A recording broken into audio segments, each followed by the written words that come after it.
भारत में कई बार रामायण बनाई गई है और बने भी क्यों ना। श्री राम की कथा ऐसी है जिसे जितनी बार सुना जाए उतनी ही बार मन शांत, भावुक और भक्तिमय हो जाता है। हमें कभी भी रामायणों की तुलना की दृष्टि से नहीं देखना चाहिए, क्योंकि हर युग में हर कथावाचक ने इसे अपनी समझ, अपनी भक्ति और अपने अनुभव के आधार पर प्रस्तुत किया है। हरि की कथा अनंत है। कौन जानता है यह घटनाएं कितनी बार हुई होंगी और कितने रचनाकारों ने अलग अलग दृष्टिकोण से इन्हें प्रस्तुत किया होगा। मैंने बचपन में रामानंद सागर जी की रामायण देखी थी, जो मुझे बेहद पसंद थी, खासकर उसमें युद्ध वाले दृश्य। बचपन में हम दो चीज़ों को लेकर सबसे ज़्यादा उत्साहित रहते थे, हनुमान जी का और उनकी सेना, या फिर श्री राम और लक्ष्मण जी का राक्षसों से युद्ध। लेकिन फिर आई आनंद सागर जी की रामायण 2008 में। कहा गया था कि उस समय तकनीकी की सीमाओं के कारण बहुत कुछ पहले नहीं दिखाया जा सकता था, इसलिए आनंद सागर ने इस कथा को नए स्तर पर दोबारा प्रस्तुत किया। और सच कहूँ, पहले ही एपिसोड से मैं इसकी दुनिया में खो गया।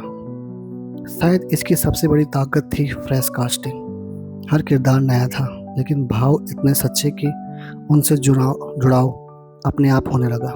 राजा दशरथ का राम के प्रति प्रेम देखकर आंखें भर आती थी। भरत मिलाप के दृश्य आज भी दिल हिला देते हैं।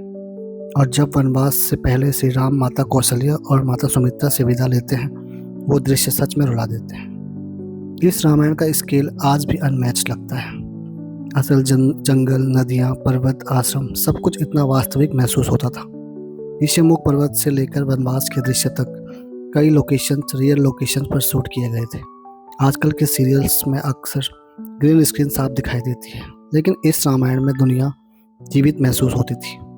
उस समय हम पूरे दिन रात के 9:30 बजने का इंतजार करते हैं, क्योंकि एनडीटीवी इमेजिन पर कुछ ट्रूली ग्रांड देखने का एहसास होता था। 2008 की रामायण ने चैनल की पॉपुलैरिटी को आज भी अचानक ऊपर पहुंचा दिया था, और रिपोर्ट्स के अनुसार शुरुआती हफ्तों में ही यह शो चैनल का सबसे बड़ा अट्रैक्शन बन गया था।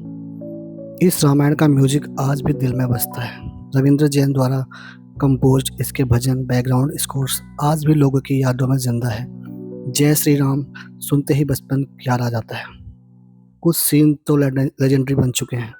सीता स्वयंवर, मारीच और स्वभाव युद्ध, कुंभकर्ण के दृश्य, रावण और माता सीता का संवाद, शूर्पणखा और त्रिजटा का मेकअप डिज़ाइन, युद्ध के सीक्वेंस और भावनात्मक भरत मिलाप। हर सीन में एफर्ट और डिवोशन महसूस होती थी। विक्रम शर्मा जी ने हनुमान जी का किरदार निभाया था। शायद उनकी physical appearance traditional Hanuman image जैसी नहीं थी, लेकिन उनकी इनोसेंस, डिवोशंस और श्री राम के प्रति प्रेम इतना सच्चा लगता था कि उनसे अलग अटैचमेंट हो जाती थी। जब उनकी आंखों में हल्के आंसू होते थे और वो प्रभु कहकर बात करते थे, तो वो पूरी तरह हनुमान लगते थे। और फिर आते हैं अखिलेंद्र मिश्रा एज रावण। उनका अहंकार, क्रोध, चिड़चिड़ापन इतना प्रभावशाली था कि सच में उससे घृणा होने लगती थी। और शायद यही एक सफल रावण की पहचान है। अगर रावण को देखकर भीतर क्रोध और विरोध का भाव ना आए, तो फिर उस प्रस्तुति का प्रभाव अधूरा लगता है। आजकल कई अडेप्शंस में रावण को हीरो की तरह प्रस्तुत करने लगते हैं, जो व्यक्तिगत रूप से मुझे थोड़ा खटकता है। मेरे लिए यह सिर्फ एक सीरियल नहीं, बल्कि कंप्लीट एक्सपीरियंस था। एक ऐसी रामायण जिसमें डिवोशन भी था, ग्रैंड्योर भी था, इमोशंस और ऑथेंटिसिटी भी। हर कैरेक्टर की बैक स्टोरी को बहुत विस्तार और संवेदनशीलता से दिखाया गया। कहीं भी जबरदस्ती का ड्रामा या मिलावट महसूस नहीं हुई। शायद यही कारण है कि मेरे लिए रामायण अब तक की सबसे कंप्लीट रामायण अडेप्शंस में से एक है। आज भी जब यह दंगल टीवी पर आती है, तो लोग उसे नॉस्टैल्जिया और इमोशन के साथ देखते हैं। इंटरनेट पर भी कई व्यूअर्स इसे अंडररेटेड मास्टरपीस मानते हैं।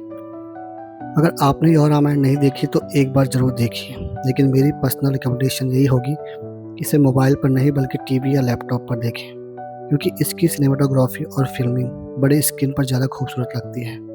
शायद यह हमेशा एक हिडन जेम ही रहे, लेकिन कुछ मास्टरपीस का अंडररेटेड रहना ही उन्हें और ख़ास बना देता है। धन्यवाद दोस्तों। जय श्री राम।